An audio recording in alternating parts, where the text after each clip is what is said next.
ตอนนี้ลงจากเรือมาได้ดีได้กำลังจะไปเที่ยวเกาะ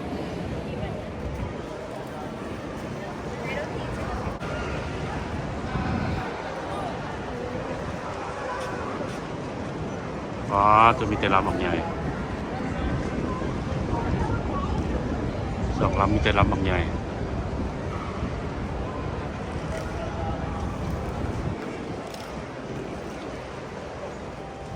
อันนี้เป็นหลังเรือสองลำป้าเธอเพิ่งเอา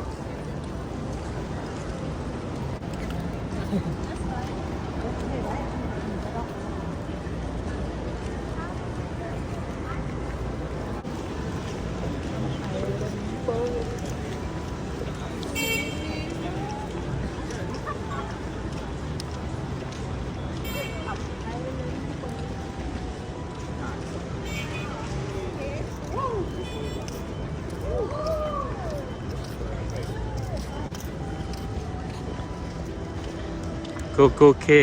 perfect day โอ้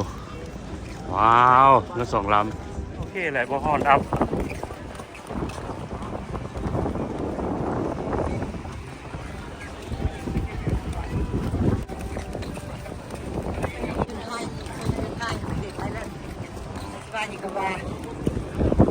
เห็นเรือน้ำอีกก็ได้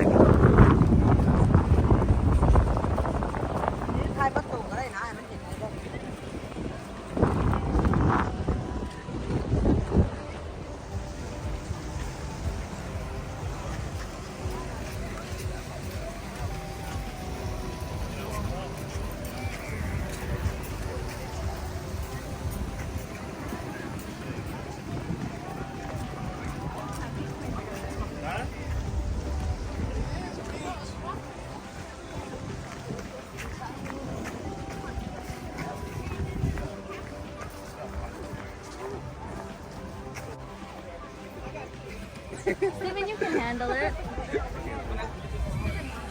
บอซื้อไปตาดำไหมไปใส่ท้ายรูปซื้อนะ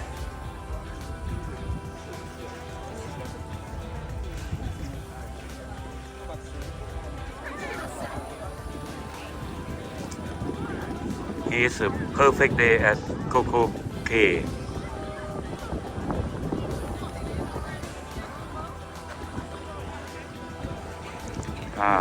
It's long. This is private island from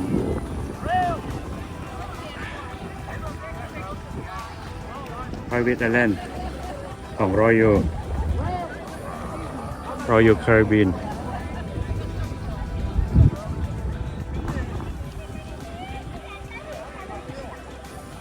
เดี๋ยวจะไปสิลงไปลอยลินน้ำครับสปีดโบ๊ทใช่ไหม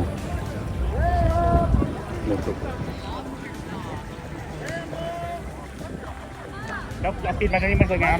Well, I'm gonna try. ไม่เลิกนะ ดูล็อกเลย เดี๋ยวเอา 1 2 3. เอาเลยทุกคนร้อยน้ำเดียวเอาที่จะมาดิ 1 2 3. ละลายใจคุณผู้ชม เอาอีก พอแล้ว เอาลายๆรถ Okay, ได้ละ เอาลายๆท่าอ๋อตัวพวกไฟรถนี่ เป็นวิดีโอ รถถ่ายไม่ถ่ายอีกถ่ายทุกท่ามีบ้านมาที่จะได้หมดเลย ก็เด็กคนก็อย่างไม่ฮอดนะ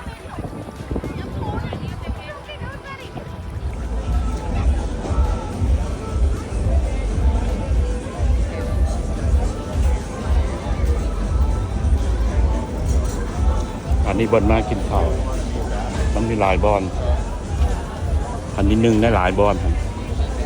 เปิดตลอดเลยตั้งแต่11 โมงหา3 โมงกินได้ตลอดละลายอาหาร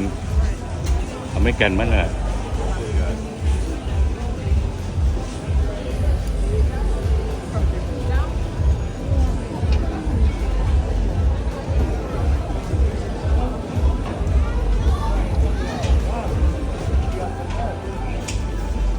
เดี๋ยวหมักไม่ให้มันกิน ไปเอาบางไม้คนที่ไปเอานะ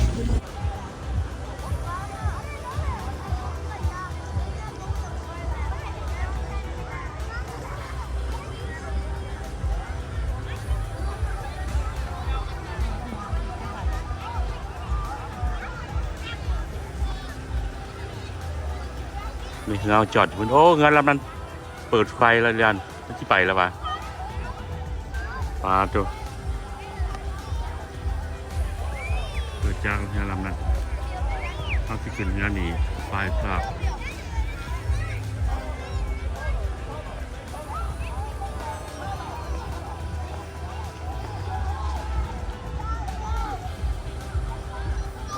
มันมีหลายบอลแล้วหากว่ายางบ่ได้หัน1/5ดินน้ำแล้วก็พักกินข้าวแล้วพักพักผ่อนหาก็ลุกขึ้นมาเนี่ยที่วัน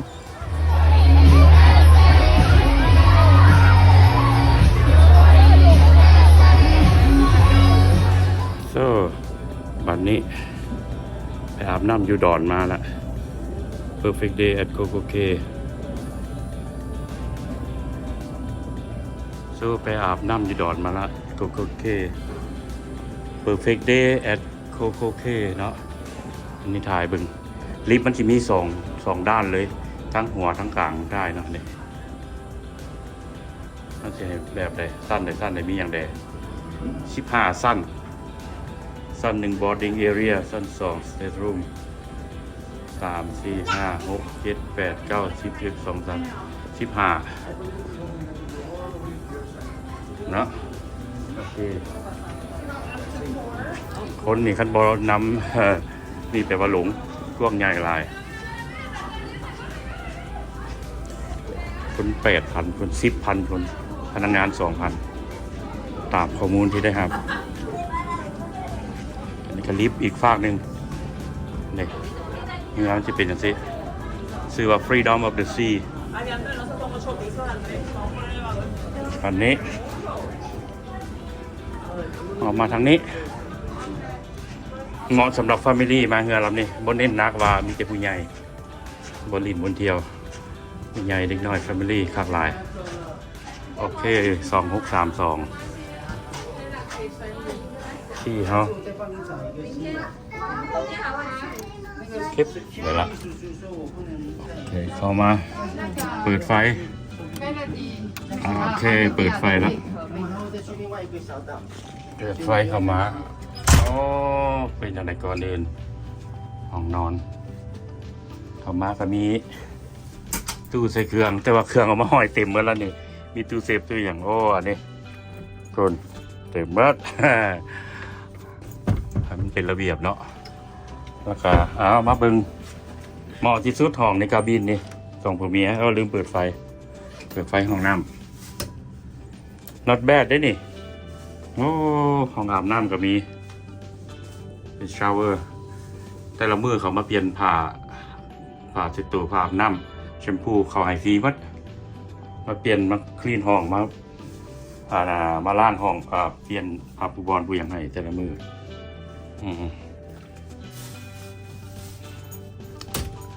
นี่เสาน้ำกัน3 ห้องบรรยากาศอยู่บางซ้ายห้องนาลวันที่เป็นอยู่บนครัวเป็นห้องคันไว้ก็จะประมาณนี้ไฟหนีอยู่ทางซ้ายถ่ายออก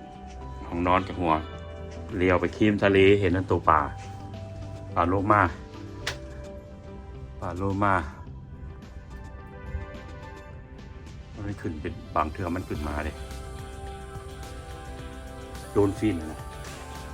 โอเค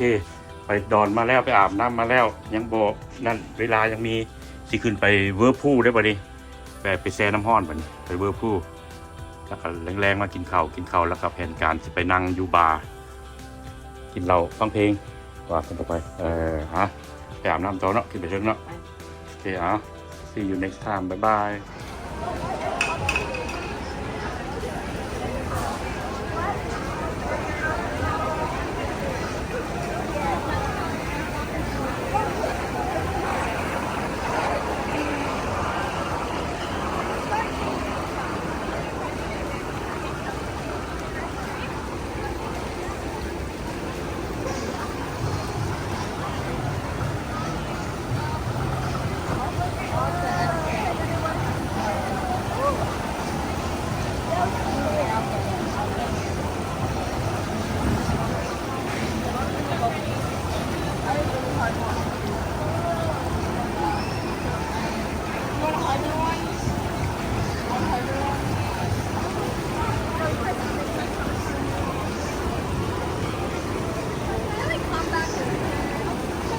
อยู่ฮักคู่เด้อนี่นะมีความสุขบ่ดิมันแล้วมีความสุขบ่ดิฮักคู่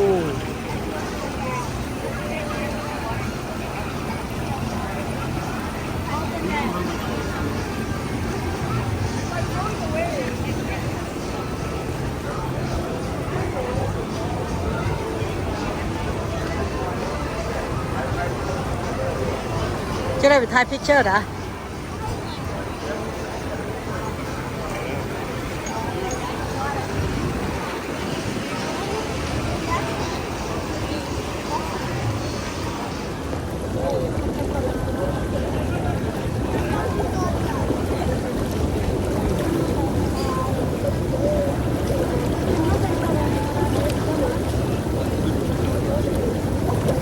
วันนี้ยกเป็นอากาศที่ต่ำน้ำไปละ ทุบเส้น โอเคครับมา วิดีโอเดินได้ใหญ่ อันนี้อยู่เวอร์พูลเด้อภาพ เดินได้ใหญ่ยังหลาย ภาพ นี่นี่คือ ภาพบางใหญ่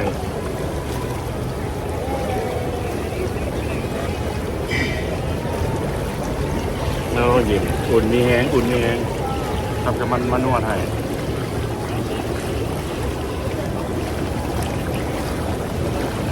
ร้านชอบมาไปโอเคนี่ขนาด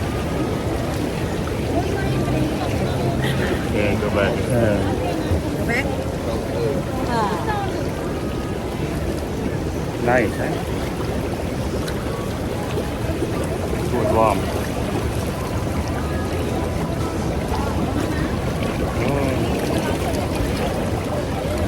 เดี๋ยวนะ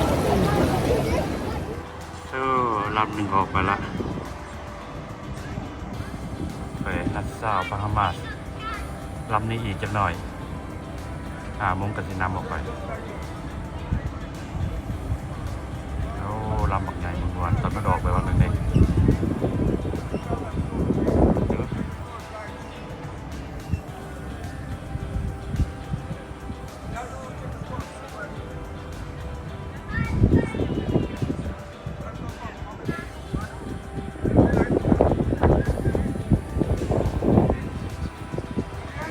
ไกลแล้วบรรยากาศภาพเวอร์พูลอันนี้สัญญาณฟ้าอัปเดต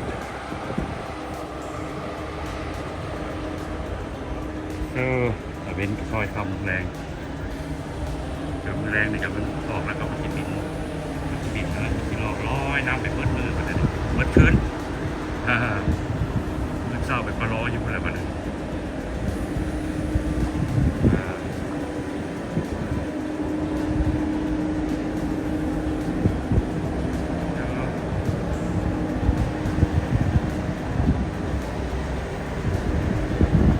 ไปอย่างรอมาเอง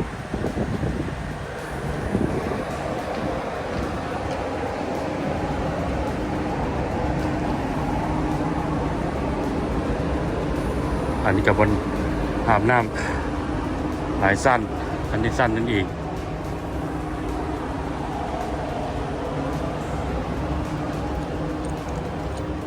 โอ้หลายสั้นหลายสายของหลายบอลนำมาถ่ายเงาลำนี่มึงดูในฮอนนี่มาดิ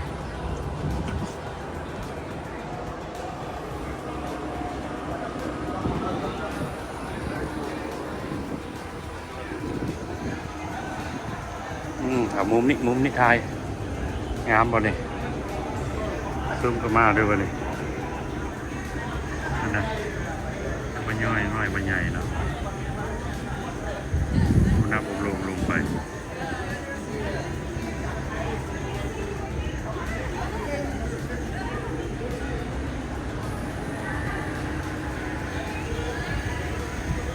นี่กับติ๊กจากละเลงเดือนได้ไปกับ5 โมงมาบายเด้อวันเด็กจ้ะได้รีบานเขานอนชันเดเลีย This is chandelier. How many story?